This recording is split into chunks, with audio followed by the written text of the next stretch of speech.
Está no ar mais uma edição do Saúde Agora, o quadro voltado para a conscientização e informação sobre temas médicos, prevenção de doenças e dicas de bem-estar e qualidade de vida. Hoje vamos falar sobre as diferenças entre fome, gula e compulsão alimentar. Em um cenário em que a obesidade avança no Brasil, entender a relação com a comida se torna fundamental. Segundo dados do Atlas Mundial da Obesidade de 2025, 31% da população adulta vive com a condição e 68% apresenta excesso de peso. Por isso, hoje convidamos a nutricionista Ana Beatriz Gisser. Ela tem especialização em obesidade e emagrecimento e saúde e já está conectada aqui com a gente. Seja muito bem-vinda, Ana. Obrigada pelo convite. Bom, Ana, para a gente iniciar então esse nosso bate-papo, né, falando um pouquinho sobre essa questão da fome, da gula e também compulsão alimentar, né, entender um pouquinho essas diferenças, as diferenças, né, desses três tipos, mas primeiramente, né, fome é um sinal fisiológico, primeiramente, né, mas quando os sinais, ele ultrapassam aí o limite. Então, vamos começar pela fome especificamente, Ana. Então, a fome é quando a gente realmente, né, tem aquele roncar do estômago, já estamos um tempo sem comer e a gente começa já a sentir uma fraqueza. Então, a gente tem esse sinal fisiológico, onde a gente deve respeitar e se alimentar, né? Quando a gente entra, né, em exageros, né? Exageros podem acontecer ocasionalmente, né? Que é aí que a gente classifica uma gula, estar comendo um pedaço e de repente querer, ai, tá tão gostosa essa torta, repetir esse pedaço, mas acontece, né, de forma mais ocasional esse exagero. Então, a fome, né, e a gula, elas vão estar presentes na nossa rotina, no nosso dia a dia. Certo, no caso da gula, né, essa questão de exagerar um pouquinho, como você bem colocou, né, faz parte ali do nosso dia a dia. Situações emocionais, por exemplo, elas também contribuem, interferem na alimentação, né, porque muita gente acaba descontando ali as emoções nos alimentos, então esse comportamento, ele afeta o organismo? Com certeza. A gente percebe essa questão, né, de uma fome mais emocional, com a nossa rotina, né? A falta de tempo, às vezes, para ter um planejamento alimentar, a correria do dia a dia para dar conta do trabalho, da família, né? E ainda conseguir aí um tempo para o lazer. E às vezes a gente chega, talvez um pouco frustrado em casa e busca o prazer nos alimentos, né? E geralmente, na maioria das vezes, são alimentos de alto teor calórico, né? Então a gente busca os lanches, né, rápidos, pizza, e isso também tem um efeito, né, às vezes potencializado, dependendo de como é o nosso social. Se a gente frequenta muito evento também, né, pode ser ainda potencializado. Agora, o que a gente precisa ficar atento, como eu mencionei no começo, é a frequência desses episódios, né? Então, se começa a acontecer com uma frequência muito grande, muitas vezes na semana, episódios de exagero, de quantidade ou de tipos de alimento, né? Muito alimento industrializado, alimento com presença de fritura na preparação, a gente deve ter aí o sinal de alerta, né? Exatamente. Você comentou essa questão sobre os eventos, né, no dia a dia. É uma situação também, no caso, confraternização, né? Muitas pessoas que acabam indo muito em festas, ou até mesmo festas ali de familiares, um churrasco. Isso acaba também se tornando algo em excesso quando a gente fala em alimento, né? Fala em comida, porque às vezes a gente nem tá com fome, mas passa o dia todo ali comendo, né? Sem estar com fome. E isso também já é um motivo de preocupação ou não? Até que ponto a gente consegue separar esse limite, doutora Ana? Olha, quando a gente tem consciência que a gente está fazendo a escolha alimentar, né, e está escolhendo naquele momento viver a situação ali da reunião de amigos, família, aproveitar, e no dia seguinte a gente consegue retomar a nossa rotina, até esse ponto tá tranquilo. Agora, quando esse consumo, muitas vezes exagerado, no dia seguinte ou algumas horas depois, traz um quadro já de angústia, de arrependimento, de às vezes falha na tentativa de um planejamento aí para emagrecimento, né? Está mexendo muito com o emocional da pessoa e ela não consegue, né, sair desse ciclo. É um sinal de que é necessário um acompanhamento multidisciplinar, então com um nutricionista, apoio psicológico e psiquiátrico, para que a gente consiga, né, conduzir e trazer esse paciente para um conforto emocional, para escolhas melhores com a comida, independente da situação, né? Se é em casa, se em reuniões sociais. Mas essa questão, né, da ajuda profissional, quando, né, buscar um profissional de saúde, ele já entra na situação de uma compulsão alimentar mesmo? Qual que é essa diferença? Quando que a gente vai perceber de fato que é só uma gula ali do momento, que é um exagero do momento, e quando isso se transforma mesmo em compulsão alimentar?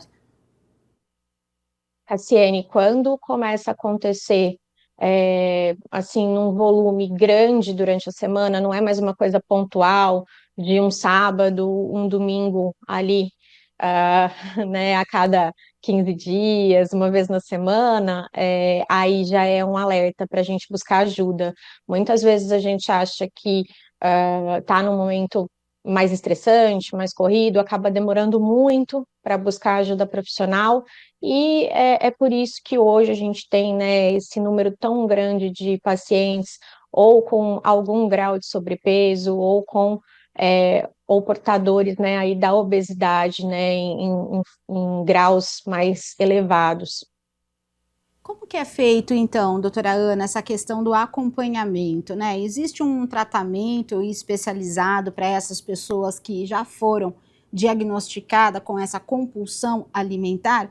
Porque, como a doutora falou, às vezes esse paciente ele demora um pouco justamente por essas questões do dia a dia mesmo, né? Às vezes eles não entendem esses sinais como um alerta, e sim como uma consequência ali do dia a dia, né, da rotina estressante, de uma movimentação diferente nessa rotina aí no dia a dia. Então, como chegar nesse diagnóstico, né? Como que é realizado esse mapeamento, essa triagem com esse paciente e o tratamento eficaz?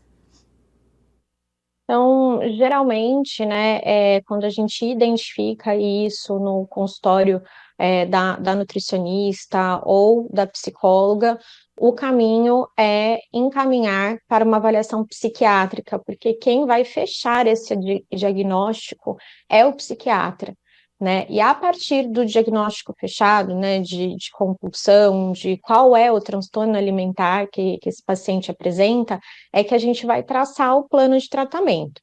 Então, vai envolver um acompanhamento com dieta, com planejamento, vai envolver também as sessões de terapia, podendo ser individuais ou em grupo, e, em alguns casos, é necessário a medicação. Então, temos que avaliar, né, individualmente, caso a caso, mas não é um tratamento de um profissional único, né? Acho que isso que é o importante a gente reforçar, né? Que quando o paciente ele tem o apoio de uma equipe que fala a mesma língua, ele tem uma chance de se recuperar e conseguir lidar melhor com essa compulsão. Existem outros transtornos alimentares também que a gente pode classificar nessa mesma linha, né, da compulsão, da gula, e que geram também impactos assim negativos para a saúde? A gente pode colocar aí como a bulimia, né, que é um transtorno quando a gente tem o consumo abusivo, em seguida tem o quadro aí do arrependimento, da angústia, ou de simplesmente querer se livrar daquele alimento que foi consumido, e a gente busca práticas para compensar essas calorias consumidas. Então, desde purgação, que são os episódios de vômito, excesso de exercício físico, onde o paciente pode se lesionar, uso de laxantes, né? Então, a bulimia, ela é um transtorno alimentar também muito presente quando a gente enxerga aí os quadros de abuso alimentar. Doutora Anne, qual é o grau, né, de um transtorno assim que é preciso levar em consideração para esse tratamento mais eficaz? Olha, quando a gente identifica que o paciente ele está tendo, né, já tem de repente diagnóstico de compulsão, acompanhado de episódios de bulimia, às vezes uma busca por um corpo perfeito, uma distorção de imagem, mesmo quando ele chega no peso ideal, ele quer também sempre continuar emagrecendo cada vez mais, podendo desenvolver aí quadros também de anorexia nervosa, né? São os casos mais complicados, quando não existe apenas um transtorno, mas existe a presença de vários transtornos alimentares juntos, né? E o emocional do paciente fica muito fragilizado, ele tem uma dificuldade de colocar as condutas nutricionais, né? De manter a frequência na terapia. Então, esses geralmente são os quadros aí mais graves de um transtorno alimentar. Tá certo, doutora Ana. Bom, para a gente então finalizar, né, queria que você falasse sobre os primeiros passos, então, que esse paciente ele precisa dar para mudar esse padrão, né, dessa compulsão de comer em exagero, né, e buscar realmente esse profissional. Então, qual que é a primeira mudança desse paciente? Eu acho que a primeira mudança é buscar ajuda, sendo ela com uma nutricionista, com uma psicóloga, né? Para que a gente, identificando o próprio profissional em consultório, tentar reunir essa equipe, se ele não tiver essa equipe, sugerir, né? No meu caso, né? Eu sugiro o acompanhamento com a terapia e também com o psiquiatra para fazer uma avaliação para entender se esse paciente ele tem somente uma dificuldade, alguns abusos, ou se ele tem realmente a compulsão alimentar. A partir daí, a gente vai trabalhar dentro de condutas aí dietéticas, um bom fracionamento alimentar, que é dividir a alimentação, né? Não passar longos períodos sem se alimentar, ou então, né, corrigir aqueles hábitos do belisco, onde o paciente não faz as refeições, né, de forma organizada, mas ele passa o dia ali tendo pequenos consumos de bolachas, de biscoitos, né?